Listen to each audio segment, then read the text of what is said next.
ಇತ್ತೀಚೆಗೆ ನಾನೊಬ್ಬರು ಹಿರಿಯರನ್ನು ಭೇಟಿಯಾಗಿದ್ದೆ. ಅವರು ಸರ್ಕಾರದಲ್ಲಿ ಬಹುದೊಡ್ಡ ಹುದ್ದೆಯಲ್ಲಿದ್ದು ನಿವೃತ್ತರಾದವರು. ತಮ್ಮ ಕೆಲಸದ ದಿವಸದೊಳಗೆ ಪ್ರಾಮಾಣಿಕತೆ ಹೆಸರು ಮಾಡಿದವರು. ಅವರ ಮನಸ್ಸು ಹೊರನೋಟಕ್ಕೆ ಬಹಳ ಬಿರುಸು, ನೇರ ಮಾತಾಡೋರು. ಅದ್ರ ಒಳಗೆ ಅಷ್ಟೇ ಮೃದು. ತಮ್ಮಿಂದ ಯಾರಿಗಾದರೂ ಅನುಕೂಲ ಆದೀತೆ ಅಂತ ಕಾಯ್ಕೊಂಡು ಸಾಧ್ಯವಿದ್ದಷ್ಟು ಸಹಾಯ ಮಾಡಿದವರು. ಒಂದು ದಿವಸ ಮನೆಗೆ ಬಂದಾಗ ವಿರಾಮವಾಗಿ ಮಾತಾಡ್ತಾ ಕೂತಿದ್ವಿ. ಅವರೊಂದು ಘಟನೆ ಹೇಳಿದರು. ಅವರು ಶಾಲೆಗೆ ಹೋಗ್ತಿದ್ದರಂತೆ. ಹಳ್ಳಿ, ಸಣ್ಣ ಊರಲ್ಲಿ ಒಬ್ಬರು ಗಣಿತ ಶಿಕ್ಷಕರಿದ್ದರಂತೆ. ಅವ್ರ ಮಕ್ಕಳ ಮೇಲೆ ಭಾರಿ ಪ್ರೀತಿ. ತಮ್ಮ ಪಾಠ ಮುಗಿದ ತಕ್ಷಣ ಪ್ರತಿಯೊಬ್ಬ ಮಗುವನ್ನು ಮಾತಾಡಿಸಿ ಯಾವ ವಿಷಯ ಅರ್ಥ ಆಗಿಲ್ಲ ಅಂತ ಕೇಳಿಬಿಟ್ಟು ಮತ್ತೊಮ್ಮೆ ಅರ್ಥ ಆಗುವಂಗೆ ಪಾಠ ಮಾಡೋರು. ಒಂದೆರಡು ಬಾರಿ ಯಾವುದಾದ್ರೂ ಮಗು ಮುಖ ಸಣ್ಣ ಮಾಡ್ಕೊಂಡು ಕೂತಿದ್ರೆ, ಹಸಿವೆ ಆಗಿದೆಯೇನೋ, ಬೆಳಿಗ್ಗೆ ಏನು ತಿಂದೇ ಬಂದಿದೆಯಾ ಅಂತ ಹೇಳಿ ತಕ್ಷಣ ಅವ್ರು ತಿಂಡಿ ವ್ಯವಸ್ಥೆ ಮಾಡ್ತಿದ್ರಂತೆ. ಆ ತರಗತಿಯಲ್ಲಿ ಕೆಲವು ಬಡ ಮಕ್ಕಳಿದ್ರು. ತುಂಬ ಬಡತನ, ತೊಡ್ಕೊಳ್ಳೋಕೆ ಸರಿಯಾಗಿ ಬಟ್ಟೆ ಇಲ್ಲ. ಒಂದಿನ ಆ ಗುರುಗಳು ಅಂಥವ್ರನ್ನೆಲ್ಲ ಕರೆದ್ರು. ನೋಡ್ರೋ, ನಾನು ನಿಮಗೆಲ್ಲ ಹೊಸ ಬಟ್ಟೆ ತಂದು ಕೊಡ್ತೇನೆ, ಅದು ನಾವು ಹೇಳಿದ ಹಾಗೆ ಮಾಡ್ಬೇಕು ನೀವು ಅಂದರು. ಬಟ್ಟೆ ಆಸೆಗೆ ಮಕ್ಕಳೆಲ್ಲ ಹ್ಞೂ ಅಂದರು. ಕೆಲಸ ಏನು ಗೊತ್ತಾ, ಪ್ರತಿ ಭಾನುವಾರ ಶಾಲೆಗೆ 1 ಗಂಟೆ ಬರಬೇಕು ನೀವು, ನಾನು ನಿಮಗೆ ಇಷ್ಟು ಗಣಿತ ಹೇಳ್ಕೊಡ್ತೇನೆ. ಮಕ್ಕಳಿಗೆಲ್ಲ ಖುಷಿ. ಅದರಂತೆ ಮರುದಿನ ಶನಿವಾರನೇ ಮಕ್ಕಳಿಗೆ ಹೊಸ ಬಟ್ಟೆ ತಂದು ಕೊಟ್ಟರು. ಮಕ್ಕಳ ಮುಖ ಎಲ್ಲ ಮರದಾಗಲಾಗೋಯ್ತು. ಭಾನುವಾರ ಮಕ್ಕಳು ಬಂದರು. ಗುರುಗಳು ಗಣಿತದ ಪಾಠ ಹೇಳೋದು ಅಷ್ಟೇ ಅಲ್ಲ, ರುಚಿ ರುಚಿಯಾದ ತಿಂಡಿ ತಂದಿದ್ರು. ಎಲ್ಲ ಹೊಟ್ಟೆ ತುಂಬ ತಿಂದರು. ಮಾಸ್ಟರ್ ಗಮನಿಸಿದ್ರು, ಒಬ್ಬ ಹುಡುಗ ಮಾತ್ರ ಬಂದಿರಲಿಲ್ಲ.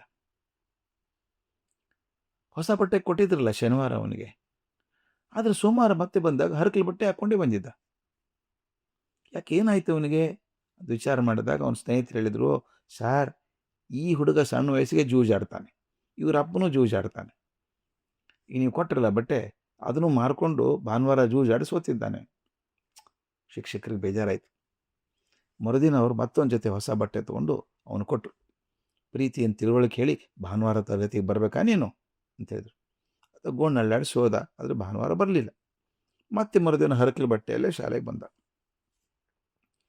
ವಿಚಿತ್ರ ಅಂದರೆ ಅವನ ಮುಖದಲ್ಲಿ ತಪ್ಪು ಮಾಡಿದ್ದೀನಿ ಅನ್ನೋ ಭಾವನೆ ಕೂಡ ಇಲ್ಲ. ಮತ್ತೆ ಗುರುಗಳು ಹೊಸ ಬಟ್ಟೆ ಕೊಟ್ಟು ಭಾನುವಾರ ಬಾ ಅಂತ ಹೇಳಿದರು. ಅವನು ಯಾಕೆ ಬರಲಿಲ್ಲ ಅಂತ ಕೇಳಲಿಲ್ಲ, ಬಟ್ಟೆ ಏನು ಮಾಡಿದೆ ಅಂತ ಝಂಕಿಸ್ಲಿಲ್ಲ, ತಕರಾರು ಮಾಡಲಿಲ್ಲ, ಅವನೂ ಉತ್ತರ ಹೇಳಲಿಲ್ಲ.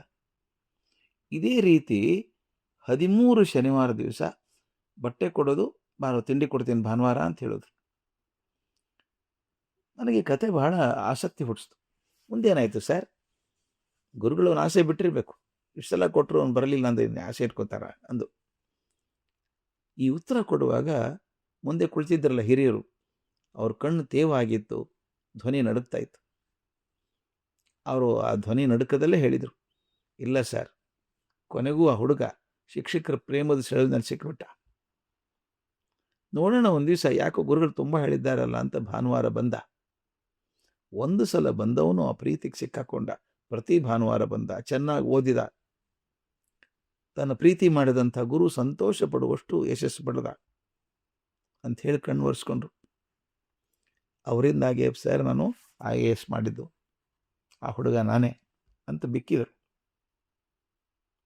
ಸ್ನೇಹಿತರೆ, ಪ್ರೇಮಕ್ಕೆ ಮಿತಿ ಇಲ್ಲಪ್ಪ. ಕೆಲವು ಮೇಷ್ಟ್ ಹೇಳ್ತಾರೆ, ಆ ಹುಡುಗನ 2 ಸಲ ಹೇಳಿ ನೋಡಿದೆ, ಏನೂ ಮಾಡಲಿಲ್ಲ, ನಾನು ಯಾಕೆ ಹೇಳ್ಬೇಕು ಬಿಡಿ, ಎಷ್ಟು ಸಲ ಹೇಳಿದ್ರೆ ಮಾಡೋದಿಲ್ಲ ಅವನು ಅಂತೀವಲ್ಲ.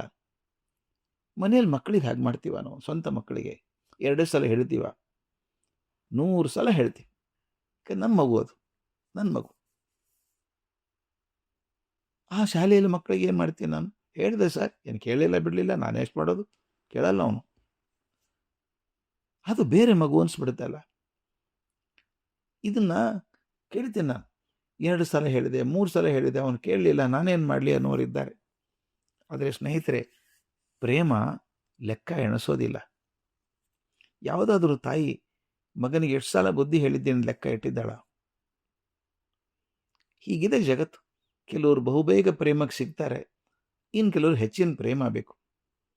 ಆದರೆ ಪ್ರೇಮ ತೋರಿಸೋರು ಮಾತ್ರ ತುಂಬ ತಾಳ್ಮೆ ಬೇಕಾಗತ್ತೆ. ಮೇಷ್ಟ್ಗಳಿಗೆ ಆ ತಾಳ್ಮೆ ಬೇಕು. ತಂದೆ ತಾಯಂದ್ರಿಗೂ ಆ ಪ್ರೇಮ ಇರುತ್ತೆ, ಆದರೆ ಅದನ್ನು ಬೆಳೆಸುವಂಥ ಶಕ್ತಿ ಬೇಕು. ಪ್ರೇಮಕ್ಕೆ ಮನಸ್ಸನ್ನು ಸಿಕ್ಕು ಹಾಕ್ಸೋದು ಇದೆಯಲ್ಲ, ಅದು ಅವಸರದ ಕೆಲಸ ಅಲ್ಲ. ತುಂಬ ನಿಧಾನದ ಕೆಲಸ.